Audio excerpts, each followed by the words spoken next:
হে তরুণ যুবকেরা, হে আমার বন্ধুরা, শুনে রেখে দিন বাবা, জেনে রেখে দেন।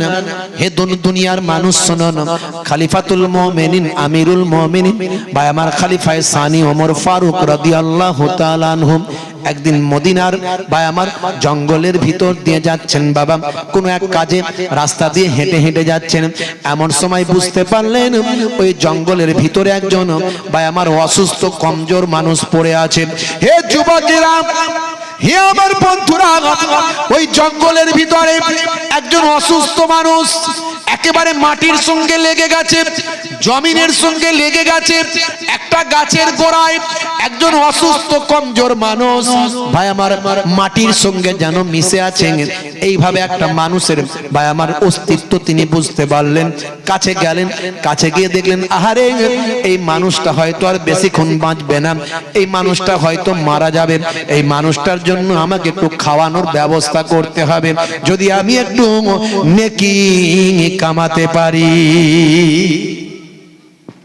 হযরতে আবু বকর, হযরতে ওমর ফারুক রাদিয়াল্লাহু তাআলা আনহু তাড়াতাড়ি চলে গেলেন।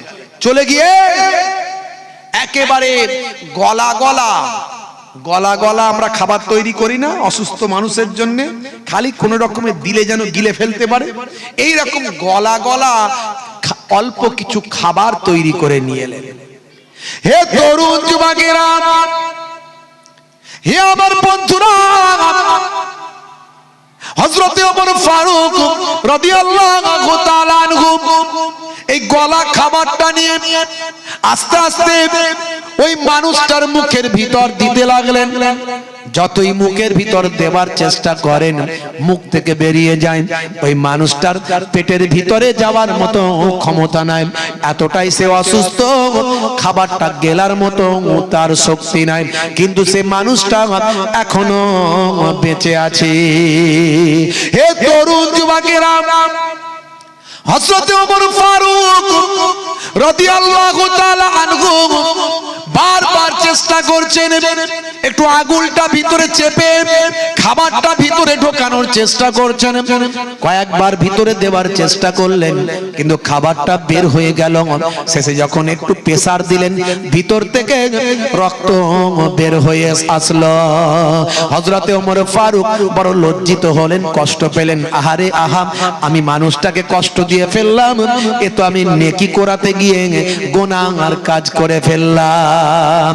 হে তরুণ যুবকেরা, হযরতে ওমর ফারুক বড় লজ্জিত হলেন, নিজেকে বড় কষ্ট পেলেন, বড় দুঃখ প্রকাশ করলেন। তিনি আর খাওয়ানোর চেষ্টা করলেন না, কিন্তু এই মানুষটা বেঁচে আছে, এই মানুষটা বেঁচে আছে।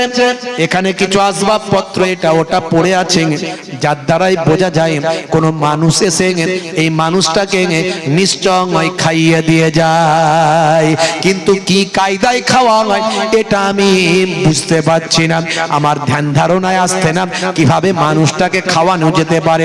হযরতে ওমর ফারুক সরে গেলেন দূরে, একটা গাছের আড়ালে চুপটি করে অপেক্ষা করতে লাগলেন, দেখিতে কোন মানুষ এসে এই মানুষটাকে কি কায়দায় খাওয়ায়, যার জন্য এই মানুষটা এখনো বেঁচে আছেন। হে তরুণ যুবকেরা,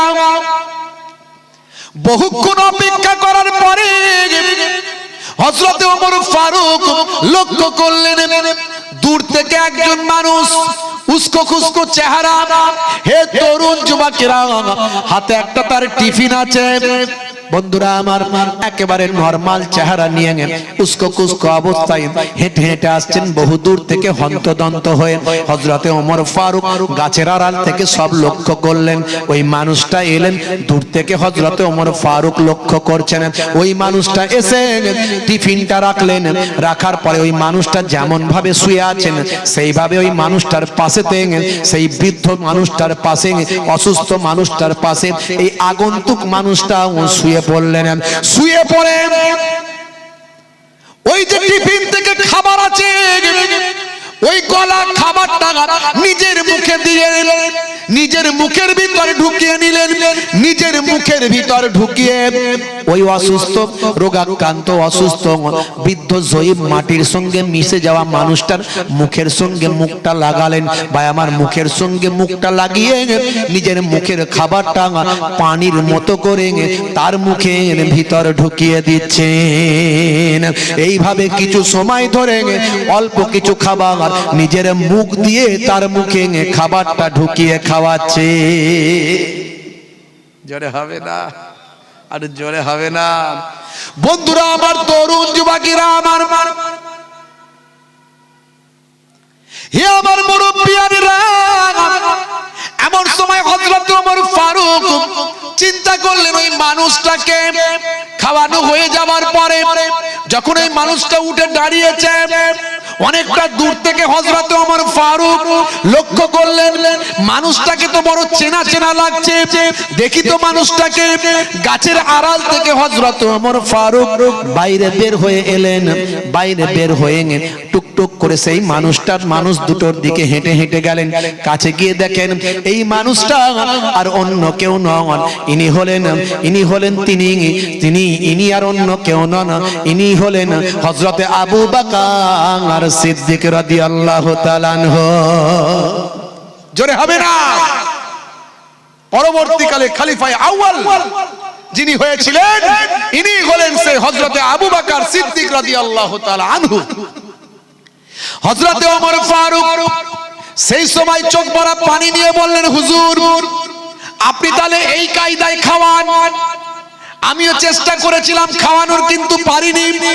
হুজুর আপনি এত বড় আল্লাহর নবীর একজন প্রিয় এক নাম্বার সাহাবী, আফজালুন নাস বাদাল আম্বিয়া। সৃষ্টি জগতের মধ্যে যত মানুষ আছে সবাইয়ের মধ্যে আপনি আফজাল, নবীদের পরে পৃথিবীর বুকে যত মানুষ আছে সবচেয়ে উপরে আপনার সম্মান নবী আমার জানিয়ে দিয়েছেন। আপনি এত বড় সম্মানের ব্যক্তি হয়েও আপনি কেন এত নেকির পেছনে ছুটে বেড়ান? হে তরুণ যুবকেরা, হে আমার বন্ধুরা, হযরতে আবু বকর সিদ্দিক রাদিয়াল্লাহু তাআলা আনহু মুচকি হেসে বললেন, ভাই ওমর আপনি কে আর আপনি কার কথা কার পক্ষে বলছেন? আপনি আমার কথা বলছেন, কিন্তু আপনি কি একবার নিজের দিকে লক্ষ্য করেছেন? আল্লাহ আপনার কত সম্মান দিয়েছেন। আপনিও তো নেকি কামানোর জন্য ছুটে এসেছিলেন, আপনার কত আল্লাহ ইজ্জত দিয়েছেন সেটা তো আপনার নবীও জানিয়ে দিয়েছেন। লাউ কানা বাদি নবিয়ুন লাকানা আমার পরে যদি আল্লাহ কাউকে নবী বানাতেন হযরতে ওমরকে আল্লাহ নবী বানিয়ে দিতেন। সেই হযরতে ওমরও নেকি কামানোর জন্য ছুটে এসেছেন। ভাই ওমর আপনি আমার নেকির কথা বলছেন, আপনিও তো নেকি কামানোর জন্য এসেছেন। আপনি আমার মর্যাদার কথা বলছেন, আল্লাহ আপনার কত মর্যাদা দিয়েছেন সেটা আপনি ভালো করে জানেন। জোরে হবে না। এই হচ্ছে সাহাবীদের চিন্তা ভাবনা। ভাবুন, আর আমরা একটু নামাজ কালাম করলে মনে মনে করি মনে বিরাট বড় আল্লাহওয়ালা হয়ে গেছি নাকি? হে তরুণ যুবকেরা, হে আমার বন্ধুরা, শুনে রেখে দিন বাবা, জেনে রেখে দেন।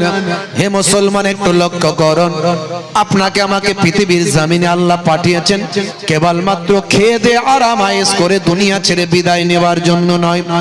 আজ বেঁচে আছেন কাল থাকবেন না, গ্যারান্টি নাই। বা আজ মরে গেলেন আপনার নাম ধরে কেউ ডাকবে না, আপনার নাম বলবে না, আপনার নামটা বলবে লাশ।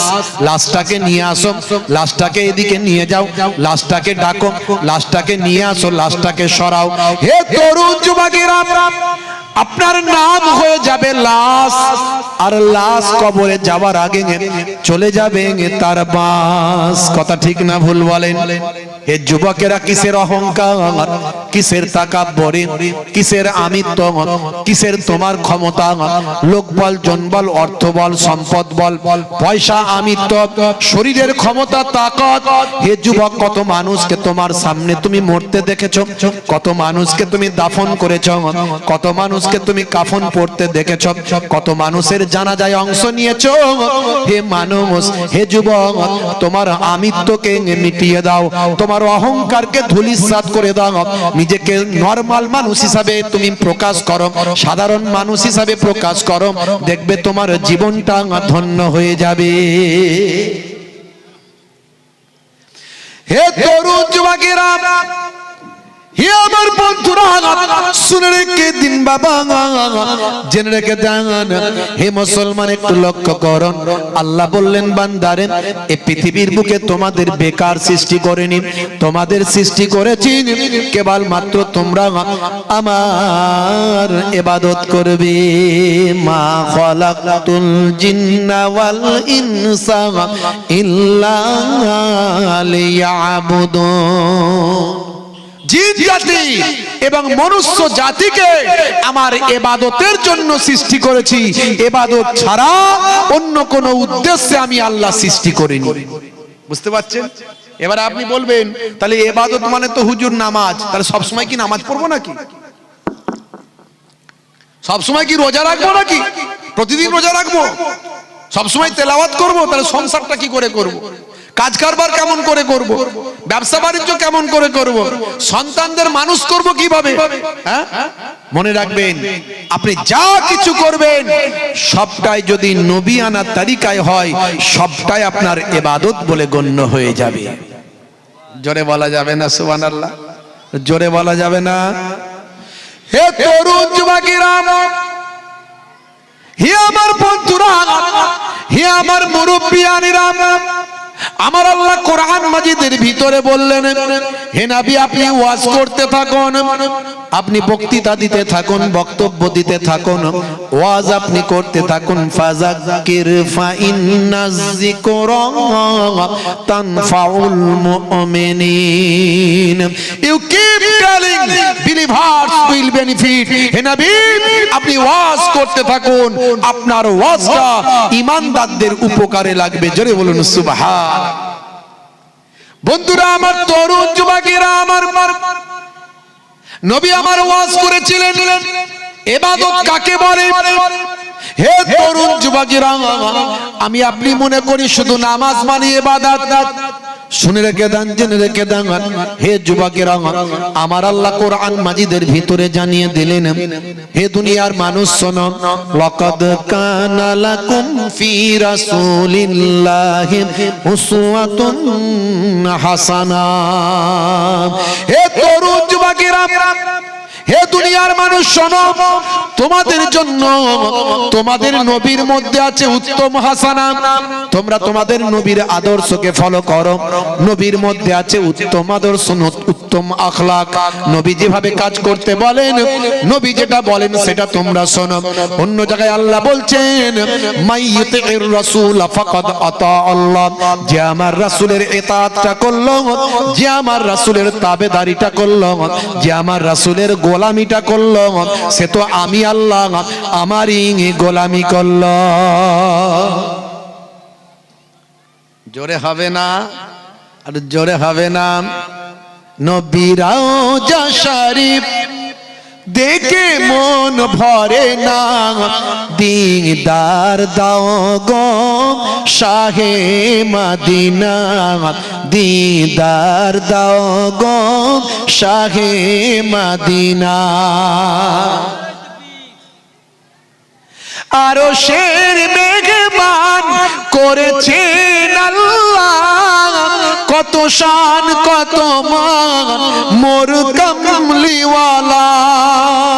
ও গো মদিনাওয়ালা, ও গো মদিনাওয়ালা, করো করুণা, দিদার দাও গো শাহে মদিনা, দিদার দাও গো শাহে মদিনা।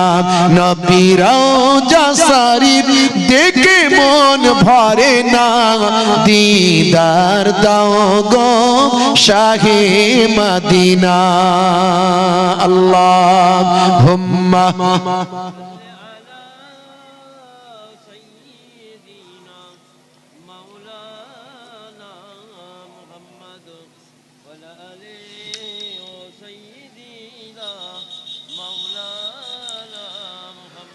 খুব সংক্ষেপে কথা কথা একেবারে সহজ সরল, একেবারে নরমাল ভাবে বলছি। আল্লাহ বলছেন ইবাদতের জন্য পাঠিয়েছি, ইবাদতটা কেমন হবে? ইবাদত মানে তো আমরা শুধু বুঝি নামাজ, রোজা, হজ, যাকাত, সংসার ধর্ম, ছেলে মেয়ে, আলাউলাদ, কাজ কারবার, ব্যবসা বাণিজ্য, তাহলে এগুলো কি হবে? আল্লাহ অন্য জায়গায় তাই বলে দিচ্ছেন, নবীর ইতাআত করলে আমি আল্লাহর ইতাআত হলো। অর্থাৎ নবী যেমন ইবাদত করতে বলেছেন, করেছেন, তেমন করো। আর নবীকে তোমাদের কাছে মডেল করে দেয়া হয়েছে।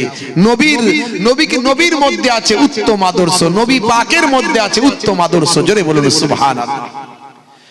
বন্ধুরা আমার, তরুণ যুবকেরা আমার, 1450 বছর আগে বিশ্বনবী আপনাকে আমাকে যেমন নামাজ শিখিয়েছেন, যেমন আপনাকে আমাকে রোজা শিখিয়েছেন, যেমন আপনাকে আমাকে হজ যাকাত দেওয়া শিখিয়েছেন, যেমন আপনাকে আমাকে তেলাওয়াতে কালাম পাক দিয়েছেন, তেমন আপনাকে আমাকে বলেছেন ছোটদের স্নেহ করবে, এটা হলো ইবাদত, বড়দের সম্মান করবে, এটা হলো ইবাদত, পিতামাতার শ্রদ্ধা করবে, পিতামাতার চেহারার দিকে শুধু সম্মানের সঙ্গে শ্রদ্ধার সঙ্গে একবার তাকাবে, এক একটা কবুল করা নফল হজের সওয়াব তোমার নামাজ আমলের খাতাতে লিপিবদ্ধ হবে। হে তরুণ যুবকেরা, স্ত্রীর সঙ্গে ভালো ব্যবহার করবেন, স্ত্রীর সঙ্গে প্রেমালাপ করবেন, স্ত্রীকে কষ্ট দেবে না। ঘরের বউ ঘরে আছে বলে তার উপর মেজাজ দেখাবে না। মনে রাখবে সে কারো বাপ, কারো কন্যা, কারো ভাই, কারো বোন, কারো মেয়ে, কারো কন্যা, তার নানা দাদু, ছেলে মেয়ে, তার নানা দাদু, বাম্মা, ভাই বোন, আত্মীয় স্বজন ছেড়ে তোমার ঘরে এসেছে। আজকে সে অসহায়, তার উপরে যদি তুমি জুলুম করো, এটা আমার আল্লাহ সহ্য করবেন না।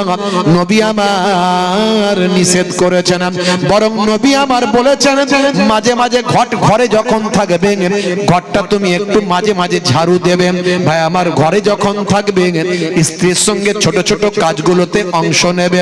ভাই আমার, ঘরে যখন থাকবে স্ত্রীর সঙ্গে ছোট ছোট দেখাশোনা কাজেতে অংশ নেবে।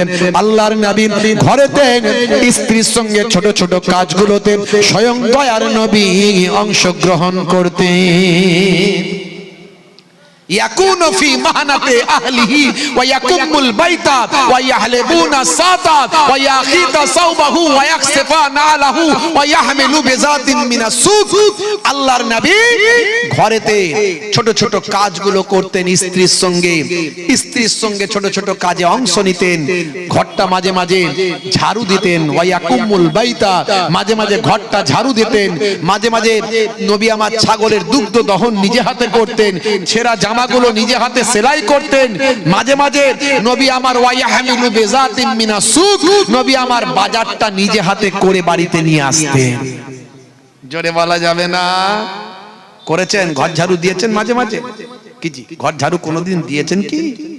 স্ত্রীর সঙ্গে মাঝে মাঝে রান্নায় সহযোগিতা করেছেন? কই গো পল্টুর মা, তোমার শরীরটা খারাপ, আমি তরকারিটা আলুটা কেটে দিচ্ছি, খালি তুমি একবার এসে নেড়ে দেবে। কোনোদিন হয়েছে এরকম ঘটনা?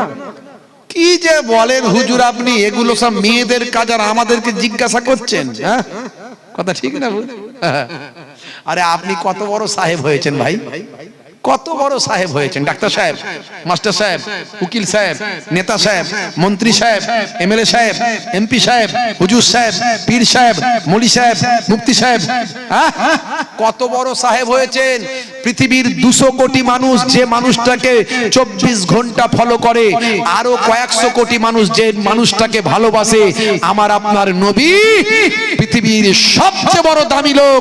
নবীর থেকে বড় সাহেব পৃথিবীতে কেউ হয়নি আর হবে না। সেই নবী স্ত্রীর সঙ্গে রান্নায় সহযোগিতা করছেন, মাঝে মাঝে ঘরটা নিজে হাতে ঝাড়ু দিচ্ছেন। জোরে বলুন সুবহান। জোরে হবে না?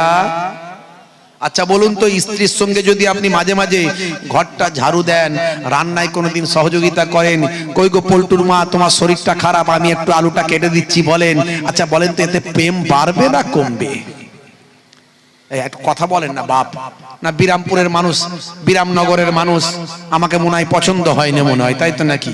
হ্যাঁ, আমি একটু বসিরহাট এলাকায় জলসা এমনি কম নিই, একটু বুঝতে পারছেন, এমনি একটু কম নিই। কিন্তু এই কিছু কিছু ভালোবাসার ছেলে পুলে ফোন করলে নিতে হয় ওদের খাতিরে, ওদের ভালোবাসায়, বুঝতে পারছেন? তো যাই হোক, তো ভাইরা আমার, তো বিরামপুরের বিরামনগরের মানুষ বলুন যে আপনি যদি মাঝে মাঝে ঘরটা ঝাড়ু দেন, স্ত্রীর সঙ্গে রান্নায় একটু সহযোগিতা করে দেন, প্রেম বাড়বে না কমবে? জোরে বলেন। শুধু বাড়বে না, ফেভিকল আটার মতো চিটিয়ে চিটিয়ে প্রেম বাড়বে, চিটিয়ে যাবে, মানে ছাড়ানো যাবে না প্রেম। কথা ঠিক না ভুল? বুড়ো বুড়ি হয়ে যাবেন, প্রেম তবুও কমবে না। কথা ঠিক না ভুল? আর এখনকার ছেলেদের প্রেম জানেন তো নাকি? হ্যাঁ, এখনকার ছেলেরা সব শাহরুখ খানের ভক্ত, সলেমান খানের চাচতো ভাই, শাহরুখ খানের ফুফুতো ভাই, সব ওদের কাছ থেকে প্রেম শিখেছে। হ্যাঁ, যত প্রেম বিয়ের আগে হাত কেটে একদম আই লাভ ইউ, তোমার জন্য জীবন দেব, রেল লাইনে মাথা দেব, বিষ খেয়ে মরে যাব, পটল ডাঙায় চলে যাব। ওরে বাপ রে বাপ, কি প্রেম রে ভাই! বাপ বলে ছেলেটার বিয়েটা দিতেই হবে রে, নাহলে মরে যাবে, মরে যাবে, তাড়াতাড়ি বিয়ের ব্যবস্থা কর। বাপের বন্ধুরা অর্থাৎ চাচারা বলছে, হ্যাঁ তোর ছেলের বিয়ে দিচ্ছিস, ওর বয়স তো 19 বছর কি 20 বছর কি 21 বছর, ও বিয়ে করে বউকে খাওয়াবে কি? ইনকাম পত্র কি করে? বাবু আগে ইনকাম পরে হবে, আগে বাঁচলে তবে তো ইনকাম না।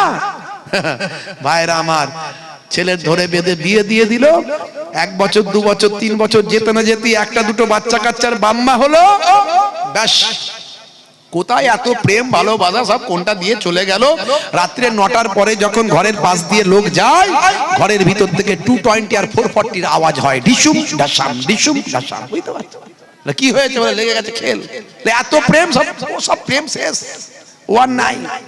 আবার আজকালকার ঝগড়া বুঝতে পারছেন তো, মেয়েদের হাতে আইন, খালি আমাদের ঘরের মায়েরা ভালো বলে, আমাদের ঘরের মায়েরা ভালো বলে তাই রক্ষে, নাহলে আইন মেয়েদের হাতে। একবার থানায় গিয়ে মামলা করে দিলি 90 দিন নন সেকশন বেল, মানে আপনাকে বেলই পাবেন না, 90 দিন ঢুকিয়ে দেবে একদম। বুঝতে পারছেন ভাইরা আমার? হ্যাঁ, আর এখনকার যুগের মেয়েরা, হ্যাঁ, শিক্ষকের স্ত্রী ঝগড়ার সময় বলছে আমাকে বেশি শেখাতে এসো না, অভিনেতার স্ত্রী ঝগড়ার সময় বলছে আমার সঙ্গে নাটক করো না, ধোপার স্ত্রী ঝগড়ার সময় বলছে মেরে ধুয়ে দেব, ইঞ্জিনিয়ারের স্ত্রী ঝগড়ার সময় বলছে মেরে বালি চাপা দিয়ে দেব, দোকানদারের স্ত্রী ঝগড়ার সময় বলছে আমাকে সস্তার মাল পেয়েছো, কসাইয়ের স্ত্রী ঝগড়ার সময় বলছে মেরে টুকরো টুকরো করে দেব, আর জেলের স্ত্রী ঝগড়ার সময় বলছে মেরে শুটকি মাছ বানিয়ে দেব। আর আলেম ওলামা হুজুরদের বাড়িতেও মাঝে মাঝে ঝগড়া হয়, তখন তারা বলে আল্লাহর কোরআন দিয়ে সমস্যার সমাধান করব। হে তরুণ যুবকেরা, হে আমার বন্ধুরা, হে আমার মুরব্বিয়ানেরা, শুনে রেখে দিন বাবা, 1450 বছর আগে নবী আমার যা বলেছেন, যা করেছেন, কোরআন মাজিদে যা বলা হয়েছে, আজকের যুগে সব বিজ্ঞান সম্মত, বাস্তব সম্মত, আজকের যুগে সব অথেন্টিক, আজকের যুগে সব ক্লাসিক্যাল মডার্ন।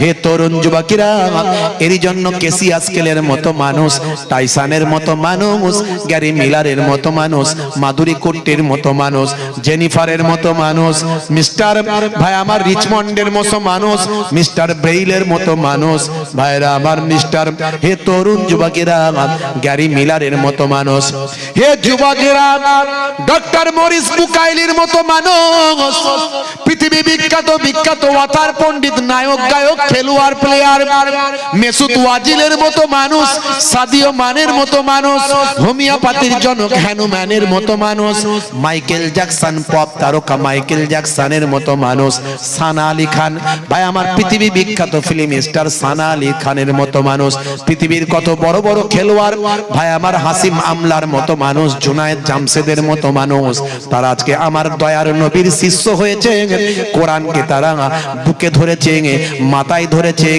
বারবার চুম্বন করেছে, তারা প্রমাণ পেয়েছে কোরআন সত্য, কোরআন মাজিদ মহান আল্লাহর কাছ থেকে অবতীর্ণ হয়েছে।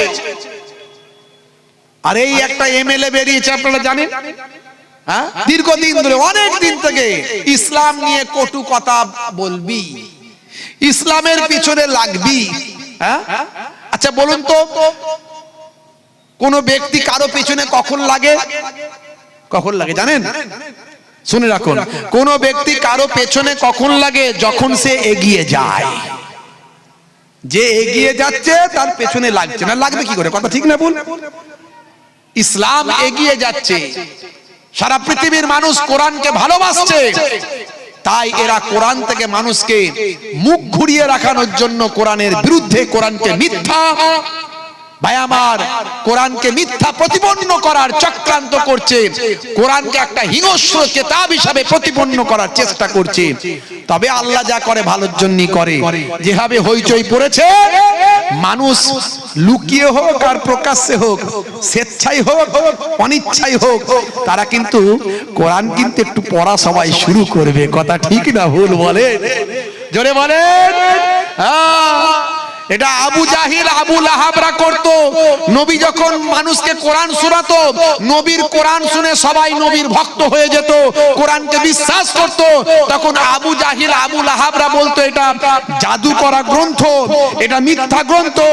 এই কোরআনের বিরুদ্ধে কুৎসা রটাতো যাতে করে কেউ কোরআন না শোনে।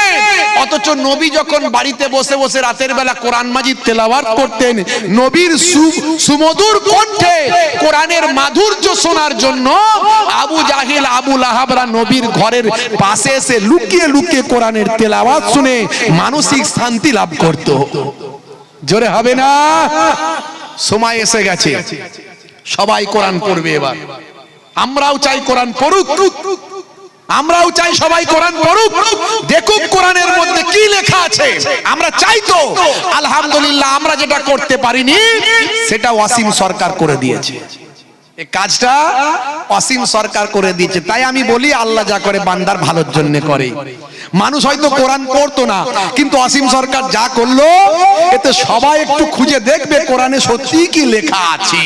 হ্যাঁ, আর যখনই লেখা আছে দেখবে, দেখতে দেখতে পাবে কি পাবে? লাকুম দীনুকুম ওয়ালিয়া দীন, তোমার ধর্ম তোমার কাছে, আমার ধর্ম আমার কাছে। দেখতে দেখতে পাবে লা ইকরা ফিদ্দীন, ধর্মের উপর কোনো জবরদস্তি নাই। কোরআনে কোনো বলা হয়েছে ধর্ম নিয়ে কেউ জবরদস্তি করবে না। কোরআন খুঁজতে খুঁজতে পেয়ে যাবে, ভাইরা আমার, কিতাব খুঁজতে খুঁজতে পেয়ে যাবে।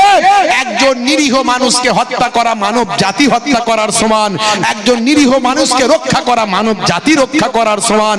এইভাবে কোরআনের শান্তি সম্প্রীতির বাণীগুলো পাবে।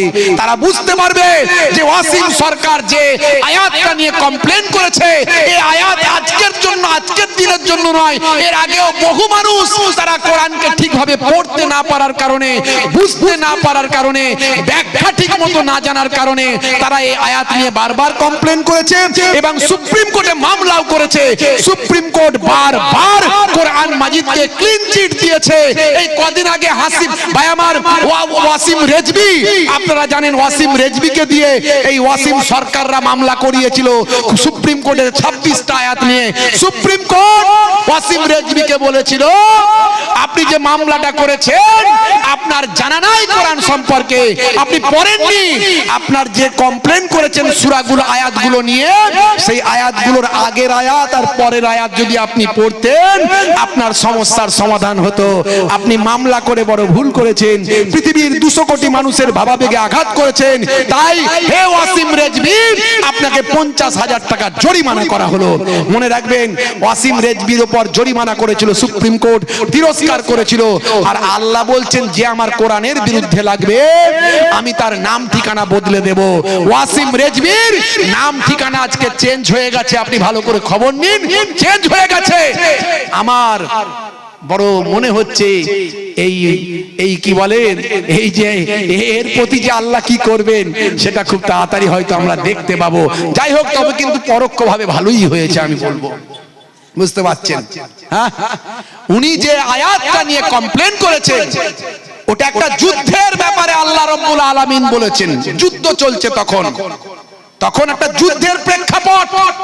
কোরআন মাজিদ দীর্ঘ 23টা বছর ধরে, 30 পারা কোরআন 23 বছর ধরে প্রফেটের কাছে, নবীর কাছে একটু একটু করে এসেছে, একটু একটু করে। এই আয়াতগুলো যে নাজিল হয়েছে, তখন নবীর সঙ্গে কুফফারে কুরাইশ, আল্লাহর নবীর জ্ঞাতি গোত্র, তারা নবীরই পরিবারের লোক, কিন্তু বিশ্বাস আর অবিশ্বাসের প্রশ্ন এখানে। নবীর বিশ্বাস আলাদা, তাদের বিশ্বাস আলাদা। বিশ্বাসে লড়াই, তারা আমার নবীকে মেরে ফেলতে চায়, নবীর ফলোয়ার্সদের তারা হত্যা করছে। আপনার দলের মানুষকে যদি কেউ হত্যা করে, আপনি বলবেন না তোরাও পেলে ওদের হত্যা করবি? তবে ইসলাম কত সুন্দর বলেছে, তারা যদি তোমাদের কাছে ক্ষমা প্রার্থনা করে, ক্ষমাও করে দাও। জোরে বলুন সুবহানাল্লাহ। 4 মাসের জন্য এখানে সন্ধি চুক্তি হয়েছিল। আর ওই মক্কার কুরাইশরা, কাফেররা, এই কাফের শব্দ নিয়ে অনেকে ভাই আমার গোলাচ্ছে, বলে হিন্দুদেরকে নাকি মুসলমানরা কাফের বলে। দূর বাবু, পড়াশোনা করো ভালো করে। এই কাফের শব্দ প্রয়োগ হয়েছে মক্কার কুরাইশদের, ওই সমস্ত বেঈমানদের জন্য, যারা নবীকে মেরে ফেলতে চায় তাদের জন্য। এখনকার প্রেক্ষাপটে নয়, এখনকার হিন্দু খ্রিস্টান জৈন বৌদ্ধের জন্য নয়। বুঝতে হবে ভাইরা আমার, তরুণ যুবকেরা আমার, মুরব্বিয়ানেরা আমার। সেই সময় আল্লাহ রাব্বুল আলামিন বললেন, তারা তোমাদেরকে যদি হত্যা করে, তোমরাও তাদের হত্যা করো। তারা যদি তোমাদেরকে যেখান থেকে বের করে দিয়েছে, তাহলে তোমরাও তাদেরকে বের করে দাও। এই যে যুদ্ধের প্রেক্ষাপটে এই আয়াতগুলো নাজিল হয়েছে। অসীম সরকার এই ক্ষেত্রে ঠিক বলেছে, কিন্তু আগের আয়াত আর পরের আয়াতটা যদি বলতো, সমস্যার সমাধান হয়ে যেত। বুঝতে পারছেন? এই যুদ্ধের বর্ণনা অন্যান্য ধর্মগ্রন্থ আছে। আপনি বাইবেল খুলুন না, যুদ্ধের বর্ণনা পাবেন না? অনেক যুদ্ধের বর্ণনা পাবেন। আপনি রামায়ণ মহাভারত খুলুন, যুদ্ধের বর্ণনা পাবেন না? অনেক যুদ্ধের বর্ণনা পাবেন। এর জন্য পড়াশোনা করতে হবে রে ভাই।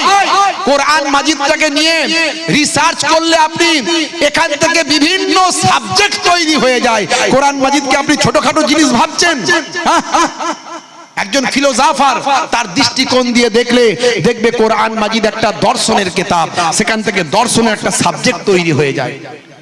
একজন হিস্টোরিয়ান তার দৃষ্টিকোণ দিয়ে দেখবে কোরআন মাজিদ একটা হিস্ট্রির কিতাব, সেখান থেকে একটা ইতিহাসের সাবজেক্ট তৈরি হয়ে যায়। এই রকম ভাবে সায়েন্সের সাবজেক্ট তৈরি হয়ে যায়। এই রকম ভাবে ভাই আমার আপনার কি বলবো, কত ধরনের আপনি জিনিস কোরআন মাজিদ থেকে পাবেন। অতএব কোরআন মাজিদ নিয়ে গবেষণা করতে হবে। তবে আল্লাহ যা করে ভালোর জন্যই করে। অসীম সরকার যা করে দিয়েছে, পশ্চিমবঙ্গের অন্তত সবাই একবার হলেও কোরআনটায় কি লেখা আছে পড়ার চেষ্টা করবে। জোরে বলুন সুবহানাল্লাহ। আর যে কোরআন পড়বে, যদি সাদা মন নিয়ে পড়ে, যদি সে স্বচ্ছ পরিষ্কার হৃদয় নিয়ে জানার জন্য পড়ে, যেভাবে রিচমন্ড, যেভাবে গ্যারি মিলার, যেভাবে জেনিফার, এরা কোরআন পড়তে গিয়ে, কোরআনের ভুল খুঁজতে গিয়ে কোরআনের প্রেমিক হয়েছে, আগামী দিন কোটি কোটি মানুষ কোরআনের প্রেমিক হয়ে যাবে। জোরে হবে না? যদি আগুন লাগে ধ্বংস হয়ে যায়, ধ্বংস হয়ে যায় পৃথিবীর সব বইয়ের দোকান, তবু বিশ্ব থেকে হারাবে না পবিত্র কোরআন। এটা অসীম সরকারেরই একজন চাস্তো ভাইয়ের লেখা কবিতা। অসীম সরকার যেখান থেকে এদেশে এসেছে, বাংলাদেশে তো আসল বাড়ি, তো এই বাংলাদেশেরই একজন, ওনাদেরই ভাই আমার কোন সম্পর্কে কিছু হতে পারে হয়তো, তো তার নাম হচ্ছে মিস্টার নকুল কুমার বিশ্বাস।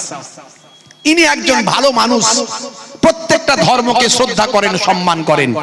যেমন আপনি আমাকে যদি জিজ্ঞাসা করেন, আমি অন ক্যামেরা এত লোকের মাঝখানে, কোনো বানানো গল্প নয়, আই লাভ গীতা, আমি গীতাকে ভালোবাসি।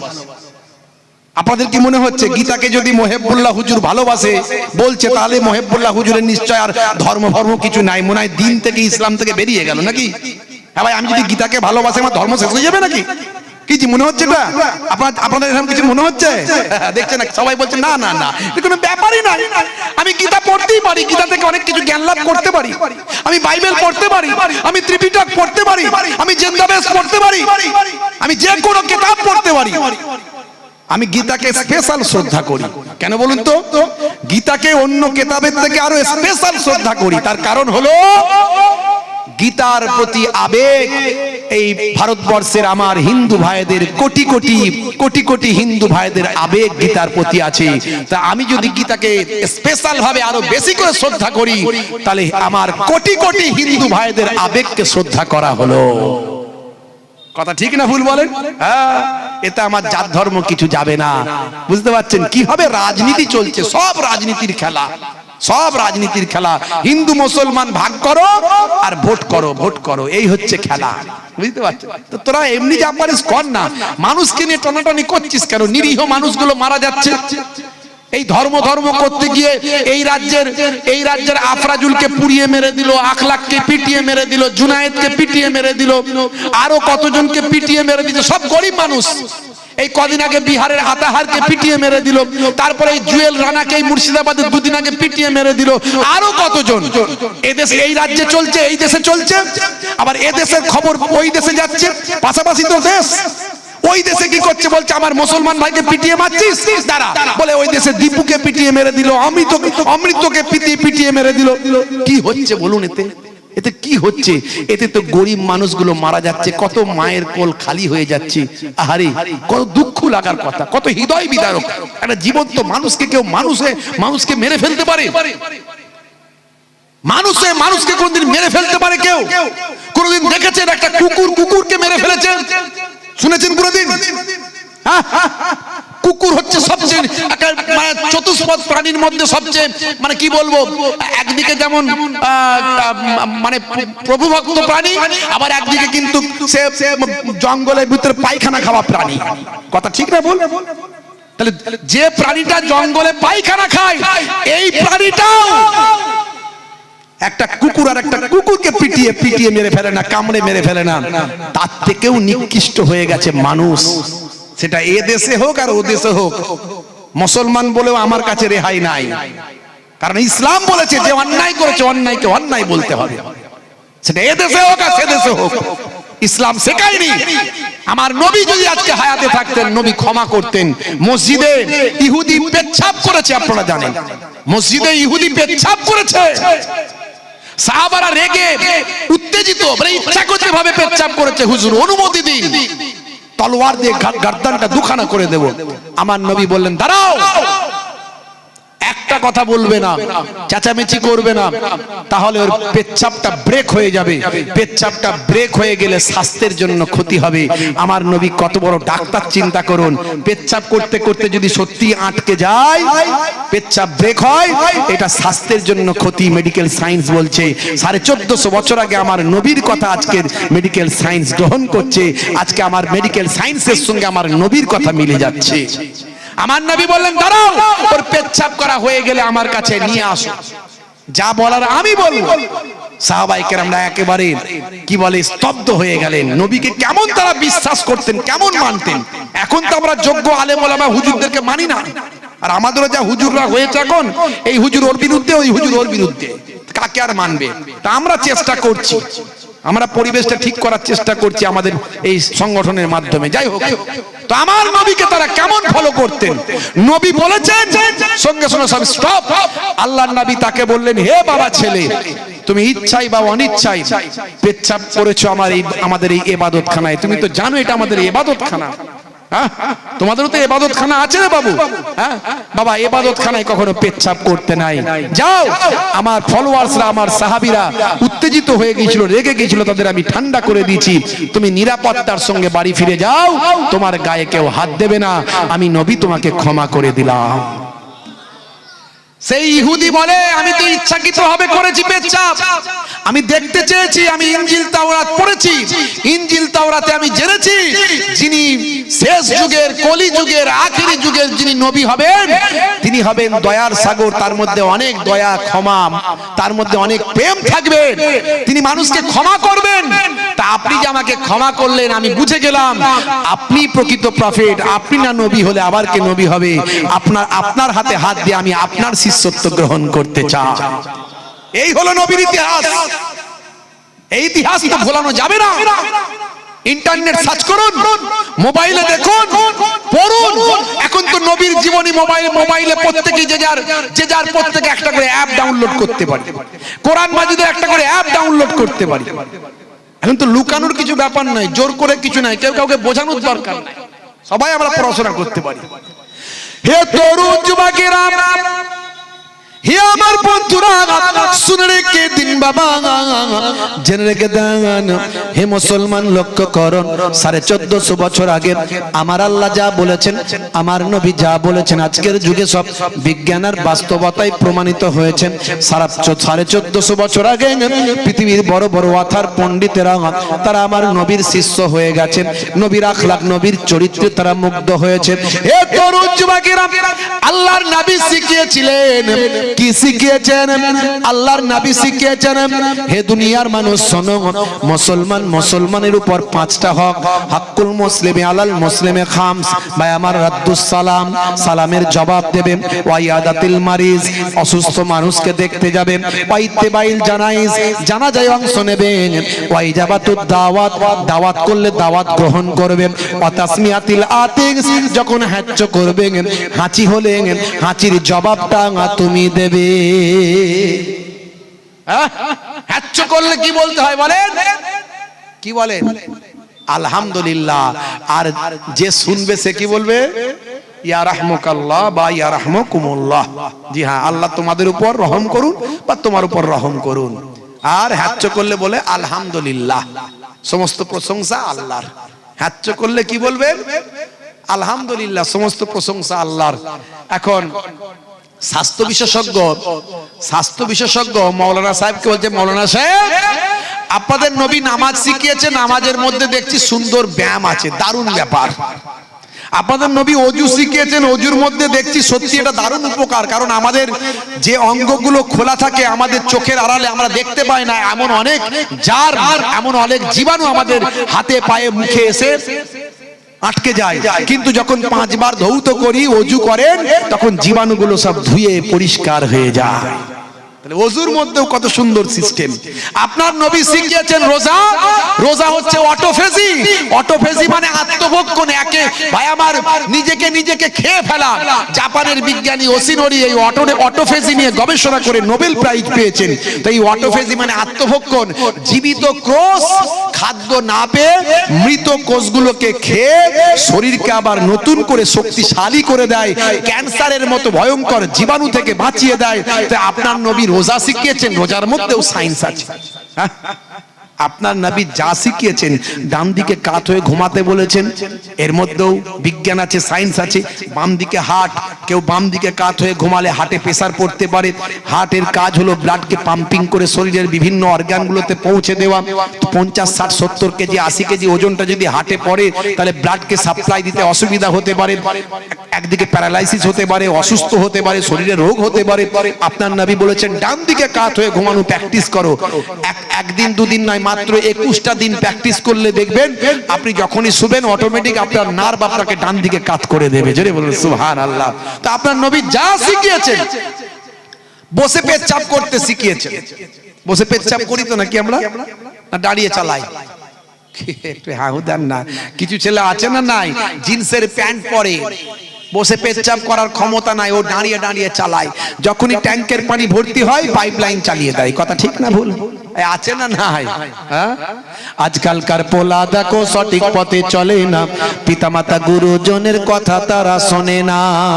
চুলগুলো ছোট ছোট, প্যান্ট শার্ট আটো সাটো, সুজোরা পায়ে দিয়ে, পেছনে ব্যাগ নিয়ে, লাল লাল জুতো পায়ে, চোখে কালো চশমা, 2 চোখ মেলে খোঁজে বেদের মেয়ে জোসনা, গায়ে হাতে ট্যাটু আঁকা, হেঁটে চলে আঁকা বাঁকা। কাছে গেলে দেখা যায় সুস্থ ছেলে না, কাছে গেলে দেখা যায় সুস্থ ছেলে না। তিরঙ্গার দুর্গন্ধে টেকা যায় না, তিরঙ্গার দুর্গন্ধে টেকা যায় না। ভালো চলছে ধান্দা, খাচ্ছে রজনীগন্ধা, আছে না নাই? কারবারে অশান্তি, চালাচ্ছে শান্তি, মন করবে কমল, খাচ্ছে ওরা বিমল। যেখানটা বসবে পুচ পুচ পুচ পুচ চষে দিয়ে বেরিয়ে যাবে। আমি বলি 12 বছর আর ঘাস জন্মাবে না, জিভ ঠোঁট দাঁত সব এক। আমি তো গন্ধে টিকতে পারি না। মাঝে মাঝে জলসা কমিটির ছেলেগুলো খায়, হুজুর যদি কোনোদিন লেট করে ওদের টেনশনে ঘাম ঝরে যায়। হ্যাঁ, আর যেই হুজুর গাড়ি থেকে নামে ও ছুটে ছুটে যায়, দূর থেকে আওয়াজ দেয়, হুজুর আসসালামু আলাইকুম। সর্বনাশ করে মাল ভিতরে ঢুকে রেখেছে রে, বুঝতে পারছো? আর আমার তো গন্ধে বমি হয়ে যাওয়ার মতো অবস্থা। বিড়ি সিগারেটের গন্ধ আর এই তিরঙ্গা গুটকার গন্ধ একদম সহ্য হয় না। মাঝে মাঝে যখন খেয়ে মুসাফা করতে আসে আমি 10 হাত দূর থেকে গন্ধ পেয়ে যাই, হাতটাকে ঘুরিয়ে দিয়ে মুখটাকে ঘুরিয়ে নি, হাতটাকে বাম দিকে দিয়ে মুখটাকে ডান দিকে করে নি। অন্তত বাবা কিছু বললে মনে দুঃখ লেগে যাবে, যা বলার ওয়াজে বলবো, নিল নিল, না নিল না নিল, আমি কি করব? আল্লাহকে বলবো আল্লাহ বলেছিলেন, ওরা শোনেনি। নবী বলেছেন নেশা হারাম, কুল্লু মুস্কিরিন হারাম, আর ও বেটা নেশা করে, তো আমি আর কি করব? আমি আমার যা বলার বলে এলাম, বুঝিয়ে এলাম যেভাবে যা বলার, যদি না শোনে আমি কি করব? আল্লাহ, আমার কিছু করার নাই। আল্লাহ বলবে যা, তুই তো ডিউটি করে দিচ্ছিস, তুই বেঁচে গেলি, যা। কথা ঠিক না ভুল? ভাইরা আমার, তরুণ যুবকেরা আমার, কি মারাত্মক নেশা! বিড়ি খাই, বিড়ি দেখবেন মসজিদে নামাজ পড়ছে, মল্লিক বিড়ি পকেটে খরখর খরখর খরখর করছে। খালি নামাজ পড়তে বেরোতে দেরি, মাথার টুপি খোলে না, মুখে দুই দিয়ে ঠাস করে দিয়ে ফাঁস করে জ্বালিয়ে নাক দিয়ে ধোঁয়া উড়ি বেরিয়ে চলে গেল। আছে না নাই? বাথরুমে ঢুকলে বিড়ি লাগবি, বাথরুমে ঢুকলে বিড়ি লাগবি, ওপরে ধোঁয়া না মারলে নিচের মাল ক্লিয়ার হবে না। আছে না নাই? ভাইরা আমার, তরুণ যুবকেরা আমার, কি মারাত্মক গ্যাস! আবার আমার কানের কাছে এসে বল, ভাই আমার মুসাফা তো হলো, কিন্তু যেখানে বাঘের ভয় সেখানে সন্ধে হয়, কি করব? দেখছি আবার কানের কাছে এসে বলছে হুজুর দোয়া করব না। ভাই দোয়া পরে হবে, সাইডে সরে সর, দূর থেকে দোয়া হবে, দূর থেকে, কাছে দোয়া নাই, দূর থেকে হবে। বুঝতে পারছেন কি বিপদ বলেন দেখিনি? ভাইরা আমার, 1450 বছর আগে আল্লাহর নবী বলছেন নেশা হারাম। আমরা আবার নেশার উপরে ফতোয়া দিয়ে দিচ্ছি, এটা হলো মাকরুহে তাহরিমি, এটা হলো মাকরুহে তানজিহি। হ্যাঁ, আরে মাকরুহে তাহরিমি হোক আর তানজিহি হোক, যাই হোক, মাকরু তো মাকরু মানি তো অপছন্দনীয়। কেন খাবেন আপনি? কেন খাবেন? ছাড়তে কেন পারবেন না? আপনি বলবেন হুজুর আপনি বড় বড় কথা বলছেন, মাঝে মাঝে জলসায় গেলে, আমি তো এসব কথা বেশি বলি, হ্যাঁ, মাঝে মাঝে জলসা গেলে কিছু জলসা কমিটির ছেলে আমাকে মাঝে মাঝে পরীক্ষা করার চেষ্টা করে, দেখি তো হুজুরকে, অজেদ তো বড় বড় ডায়লগ দেয়, বাস্তবে কি একটু দেখি চেক করে। খাওয়া দাওয়া করার পরে বলে হুজুর কি পান দেব, 120 না 420? চেক করছে কিরম, বুঝতে পারছেন? খালি কথাটা বের করে নেবে আর কি। হ্যাঁ, আমি তখন বুঝতে তো পেরে যাই, সবাই তো জানে, আমিও জানি, আমি বুঝতে পেরে যাই। আমি বলি আমিও ঘোরাচ্ছি, 120ও খাই না, 420ও খাই না। তাহলে হুজুর কি জর্দা খাবেন, শিব জর্দা না মল্লিক জর্দা? আমি মল্লিক জর্দাও খাই না, শিব জর্দাও খাই না। তাহলে হুজুর দোক্তা চলে নাকি? আমি দোক্তাও চলে না। তাহলে হুজুর কি পান খান, সাদা পান খাবেন না মিষ্টি পান? আমি মিষ্টি পানও নয়, সাদা পানও নয়। তখন বুঝতে পারলো হুজুর তাহলে পান খাবে না। তাহলে হুজুর কি খাবেন? এখনকার হাইব্রিড হুজুররা তো রজনীগন্ধা খায়। আমি বলি আমার ওসবেও ধান্দা নাই। তাহলে কি চলবে হুজুর? তিরঙ্গা গুটকা গোয়া, আমি বলি ওসবও চলে না। কি খান হুজুর? কিছুই খাই না। মাঝে মাঝে চা হলে হবে, না হলে না হবে, অসুবিধা নাই। বলে হুজুর নেশা নাই? আমি না, নেশা নাই। নবী বলেছেন নেশা হারাম, আমি নেশা করি না। হুজুর নেশা না করলে কি বেটা ছেলে হওয়া যায়? আমাকে কি মেয়ে ছেলে মনে হচ্ছে? হ্যাঁ, আমাকে কি দেখে মেয়ে ছেলে মনে হচ্ছে? ভাইরা আমার, তরুণ যুবকেরা আমার, 1450 বছর আগে আল্লাহর নবী বলছেন নেশা হারাম। আর মুসলমানের ছেলে আজকে ভাবুন তো, কোনো না কোনো একটা নেশা ঠিক করে রেখেছে। সবাই নয়, কিছু মানুষ আছে আমার মতো যারা কোনো নেশাই করে না। হ্যাঁ, বুক ফুলিয়ে বলতে পারবেন আমি কোনো নেশা করি না। বলতেও শান্তি লাগবে, বলতেও মজা লাগে, কথা ঠিক না বল? হ্যাঁ, দেখুন তো কোনো সমস্যা নাই, কোনো সমস্যা নাই। আপনি কিছুদিন একটু সমস্যা ফিল করবেন, দেখবেন তারপরে দেখবেন কোনো সমস্যা না, আপনার নার্ভ অ্যাডজাস্ট করে নিয়েছে। এখন আপনি নেশা করছেন না, নেশাটা আপনার নার্ভ করেছে, আপনার নার্ভ আপনার নেশাটা করেছে। আপনি যদি নেশাটা আপনি ছাড়তে ইচ্ছা করলেও নার্ভ বলবে খা খা খা, কিন্তু নার্ভের বিপরীতে গিয়ে আপনাকে কিছুদিন কন্ট্রোল করতে হবে, জোর করে লড়াই করতে হবে। এই যে মনের বিরুদ্ধে লড়াই, এটাই হলো বড় জিহাদ। এই যে এখন প্রচার করছে না একদল মানুষ রাজনীতি করে, এই মুসলমানরা জিহাদ করছে, জিহাদ। জিহাদ মানে মনে হয় হিন্দুদেরকে মেরে ফেলবে, খ্রিস্টানদেরকে মেরে ফেলবে, সব জিহাদ মানে মেরে ফেলা। বলুন না নাউজুবিল্লাহ। এই মনের বিরুদ্ধে লড়াই করা হলো সবচেয়ে বড় জিহাদ। এটাকে বলা হয় জিহাদে আকবার। আর কোথাও অন্যায় হচ্ছে দেখলে সেটা ক্ষমতা থাকলে হাত দিয়ে রুখে দাও, না পারো মুখ দিয়ে রোকো, না পারো ঘৃণা জেনে চলে যাও। এটা হলো জিহাদে আসগার, ছোট জিহাদ। জিহাদ মানে হলো অন্যায়ের বিরুদ্ধে ন্যায়ের পক্ষে থেকে লড়াই করা, এর নাম হলো জিহাদ। বুঝতে পারছেন? এই যে আপনি আপনার মনের বিরুদ্ধে লড়াই করেন। হে তরুণ যুবকেরা, হে আমার বন্ধুরা, শুনে রেখে দিন বাবা, জেনে রেখে দেন। নবী আমার বসে পেচ্ছাপ করতে বললেন। বসে পেচ্ছাপ করা হয়ে নিয়ে ভাই আমার স্বাস্থ্য বিশেষজ্ঞরা বলল নবী ঠিক বলেছেন, বসে পেচ্ছাপ করলে শরীরের অবাঞ্ছিত বায়ুটা শরীর থেকে বের হয়ে যায়। আর ভাই আমার আপনার শরীরে যেই ভাই আমার পেটের ভিতরে, আমার আপনার পেটের ভিতরে একটা ইউরিনাল ড্রাম আছে, পেচ্ছাপের থলি আছে। আপনি যদি বসে পেচ্ছাপ করেন, শরীরের ওয়েটটা সেই পেচ্ছাপের থলির উপরেও প্রেসার পড়ে, আমাদের শরীরটা স্প্রিং এর মতো টানলে বেড়ে যায়, আবার বসলে চাপ দিলে আবার ছোট হয়ে যায়। এইভাবে শরীরের ওজন, শরীরের প্রেসারটা ওই ইউরিনাল ড্রামের উপর পড়ে। এই ড্রামের উপর পড়ার কারণে স্মুথলি পেচ্ছাপটা ক্লিয়ার হয়। অতিরিক্ত প্রেসার পড়ার কারণে ইউরিনটা পুরোটাই ক্লিয়ার হয়ে যাবার সম্ভাবনা বেশি হয়। তাই স্বাস্থ্য বিশেষজ্ঞরা বলেন এই ইউরিনাল ড্রামে প্রেসার কম থাকলে মেবি হতে পারে কয়েক ফোঁটা ইউরিন অবশিষ্ট জমে যায়। দীর্ঘদিন ধরে জমতে জমতে এক সময় সেটা স্টোনে পরিণত হয়, তখনই বলে পেচ্ছাপের থলিতে ভাই আমার পাথর হয়েছে। বলে কথা ঠিক না ভুল? এই জন্য বসে পেচ্ছাপ করবেন। স্বাস্থ্য বিশেষজ্ঞরা বসে পেচ্ছাপ করাটাকে অ্যাকসেপ্ট করেছে। জোরে বলুন সুবহানাল্লাহ। একটা দুটো নয়, আমার নবী যা বলেছেন সব বিজ্ঞান সম্মত, কোরআনে যা আছে সব বিজ্ঞান সম্মত, বাস্তব সম্মত। আমি তো খুব খুশি। আমার শুধু কোথায় রাগ হয়েছে জানেন? এই যে বাজে কথাগুলো বলেছে না, কোরআন নাকি 27টা শয়তান মিলে লিখেছে। বলুন নাউজুবিল্লাহ। কত বড় রাগের কথা বলুন তো। হ্যাঁ, লোকে পেলে তো মেরে ছিঁড়ে ফেলবে। একদম কথা ঠিক না ভুল? সেরকম কোরআনের প্রেমিক পেলে মেরে ছিঁড়ে ফেলবে। প্রমাণ দাও, দিতে পারবে? পারবে না। এই কথাগুলো আমার খারাপ লেগেছে, বড় দুঃখ লেগেছে ভাইরা আমার। আর বলেছে যে এই রকম কোরআনে আমি, এই রকম পুস্তকে আমি পেচ্ছাপ করে দিই। এটা আমার বড্ড খারাপ লেগেছে, দুঃখ লেগেছে। আসলে মূর্খ মানুষ তো, কোরআনের ব্যাপারে তার কোনো জ্ঞান নাই। মূর্খ মানুষ, পাগলে কিনা বলে ছাগলে কিনা খায়। তবে আমরা চাইবো তিনি ক্ষমা প্রার্থনা করুন, তার বিরুদ্ধে আইনত ব্যবস্থা নেওয়া হোক, প্রশাসনের কাছে দাবি করেছি এবং বহু এফআইআর হচ্ছে চারিদিকে। বুঝতে পারছেন ভাইরা আমার, তরুণ যুবকেরা?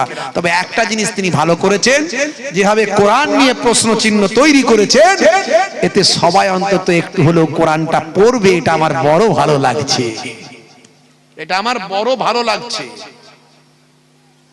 হে তরুণ যুবকেরা, হে আমার বন্ধুরা, শুনে রেখে দিন বাবা, জেনে রেখে দেন।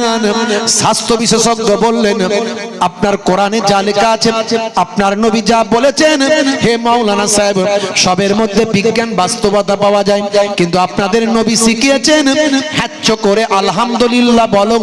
এর মধ্যে কি বিজ্ঞান পাওয়া যায়? এর মধ্যে কি সায়েন্স আছে? এর মধ্যে আবার কি বিজ্ঞান বাস্তবতা আছে? মাওলানা সাহেব বলল এটা আমার কাজ নয়, আপনার কাজ। আমার কাজ নবীকে ফলো করা। আপনি যদি বলেন এর মানে মতলব কি, সেটা বুঝিয়ে দেব, কিন্তু বিজ্ঞান আছে কি না আছে সেটা আমি বলবো কেন? সেটা আপনি বুঝবেন। তো মাওলানা সাহেবের কথা শুনে স্বাস্থ্য বিশেষজ্ঞ বলছে হ্যাঁ আলহামদুলিল্লাহ, সমস্ত প্রশংসা আল্লাহর। কি পেলাম? কিছু তো বুঝতে পারছি না। আচ্ছা মাওলানা সাহেব বলুন তো, এই আলহামদুলিল্লাহ মানেটা কি বলুন তো? মাওলানা সাহেব বলছে আলহামদুলিল্লাহ মানে হলো সমস্ত প্রশংসা আল্লাহর। বলছে ও আচ্ছা বুঝলাম। আচ্ছা বলুন তো মাওলানা সাহেব, আপনারা কখন কখন আলহামদুলিল্লাহ বলেন?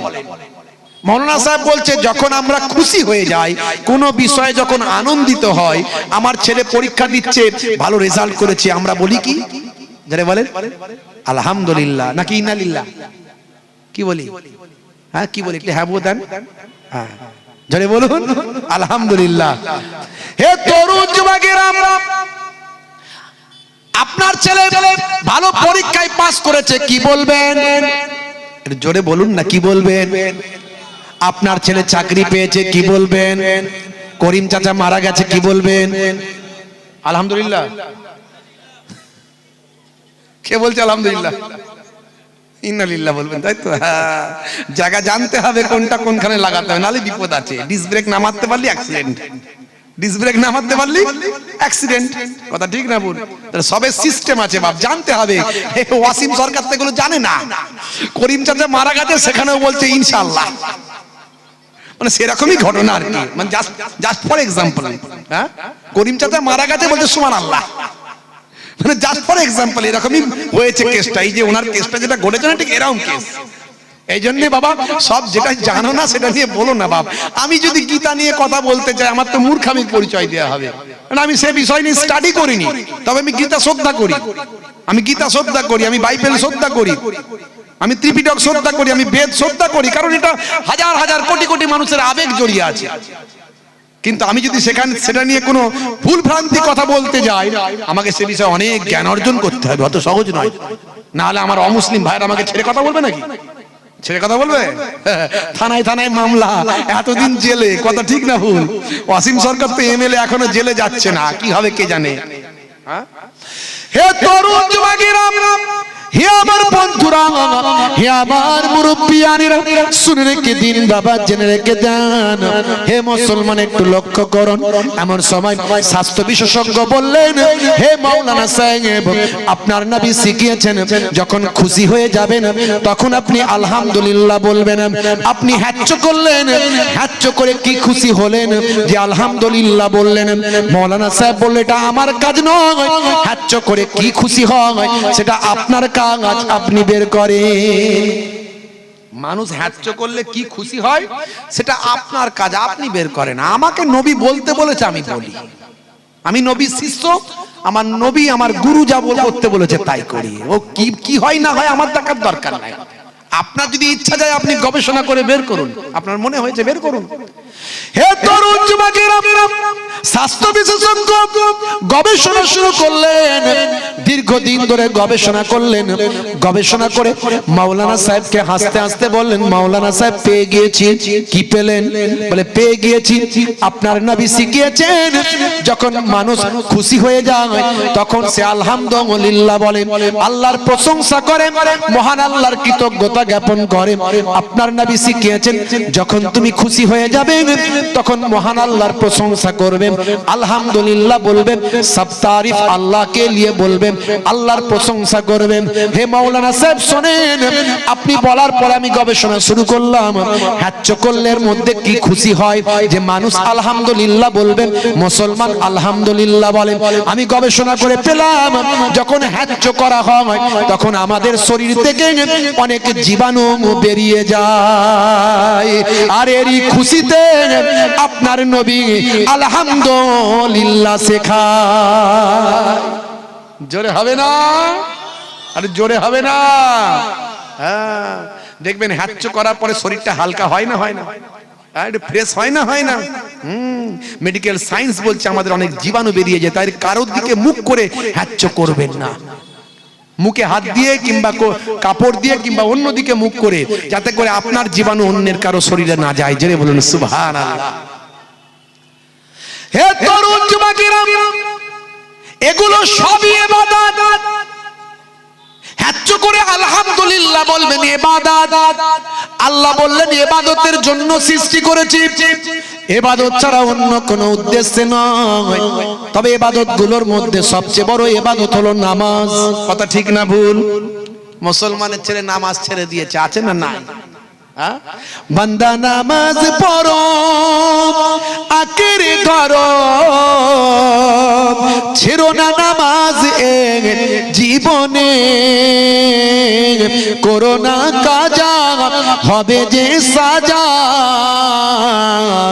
দোজখ ঠিকানা আখিরাতে, দোজখ ঠিকানা আখিরাতে। ফজর গেল ঘুমে ঘুমে জোহর বেলাতে কাজ, আসর গেল পাশার আড্ডায় মাগরিব হেলা ফেলায়। জোরে হবে না? কি জি ভাই বলছে সুবহানাল্লাহ। ফজর হেলা ফেলায় চলে গেল, জোহর হেলা ফেলায় চলে গেল, বলছে সুবহানাল্লাহ। রাগ করবেন না, একটু মাঝখানে আপনি ইমোশনালি বলছেন, বুঝতে পারছি, সবই বোঝেন যে হেলা ফেলায় যদি ফজরের নামাজ পার হয়ে যায় সুবহানাল্লাহ বলবো না ইন্নালিল্লাহ বলবো? যারা বলেন হেলা ফেলায় যদি আসরের নামাজ পার হয়ে যায় গেম খেলতে গিয়ে, ক্যারাম খেলতে গিয়ে, তাহলে সুবহানাল্লাহ না ইন্নালিল্লাহ? ইন্নালিল্লাহ। বান্দা নামাজ পড়ো, আঁকড়ে ধরো, ছেড়ো না নামাজ এক জীবনে, করোনা কাজা হবে যে সাজা, দোজখ ঠিকানা আখিরাতে, দোজখ ঠিকানা আখিরাতে। আল্লাহ রাব্বুল আলামিন আমাদের আখিরাতে দোজখের ঠিকানা থেকে হেফাজত করুন। বলুন আল্লাহুম্মা আমিন, বলুন আল্লাহুম্মা আমিন। প্রত্যেকে আমরা নামাজি হব, বলুন ইনশাআল্লাহ। যারা নামাজ জানেন না, যেভাবে নামাজ পড়ে সেভাবে পড়বেন। সূরা জানেন না, দোয়া জানেন না, সুবহানাল্লাহ সুবহানাল্লাহ বলে পড়বেন। মুফতি আজম মেজলা হুজুর পীর কেবলা রাহমাতুল্লাহ আলাইহি, আপনাদের মেজ হুজুর কেবলা, আমার মেজ নানা জান, তিনি ফতোয়া দিয়ে গেছেন, এইভাবে যদি কেউ মারা যায় আল্লাহ তাকে নামাজি বান্দাদের খাতায় তার নামটা লিখে দেয়। এগুলো সব ইবাদত, সবচেয়ে বড় ইবাদত নামাজ। তোমার আখলাক, চরিত্র, ব্যবহার, আচার, কালচার, ব্যবহার, তোমার কিছুই তো মুসলমানের মতো নাই। কিসের মুসলমান? নামাজ পড়ো না, রোজা রাখো না, দিন নাই, ধর্ম নাই, খালি গরুর গোশত খেলি মুসলমান। ভাইরা আমার, তরুণ যুবকেরা আমার, মুরব্বিয়ানেরা আমার, রাগ করবেন না, দুটো কথা বলে দিয়ে গেলাম। রাসূলের ভক্ত হয়ে যান, দয়ার নবীর শিষ্য হয়ে যান, দয়ার নবীর প্রকৃত উম্মত হয়ে যান, আল্লাহর নির্দেশনাগুলো মানুন, আপনার ঈমানকে মজবুত করুন, আপনার ঈমানকে মজবুত করুন। আখেরি জামানা আমার আপনার ঈমান বাঁচানো বড্ড দায়, সেই ঈমানকে নষ্ট করে ফেলবেন না। দরুদ শরীফ আল্লাহুম্মা সাল্লি আলা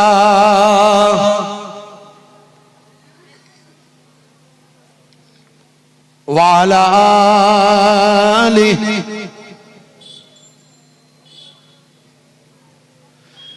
একটু ছোট্ট দোয়া করে আপনাদের কাছ থেকে বিদায় নেব। পরবর্তী হুজুর যিনি আছেন, কে বক্তা আছেন, কি নাম? মাওলানা, ও মাশাআল্লাহ, উনাকে একটু নিয়ে চলে আসেন, নালে ইমাম সাহেব কেউ আসেন। মাশাআল্লাহ, একটু দরুদ শরীফ আল্লাহুম্মা সাল্লি আলা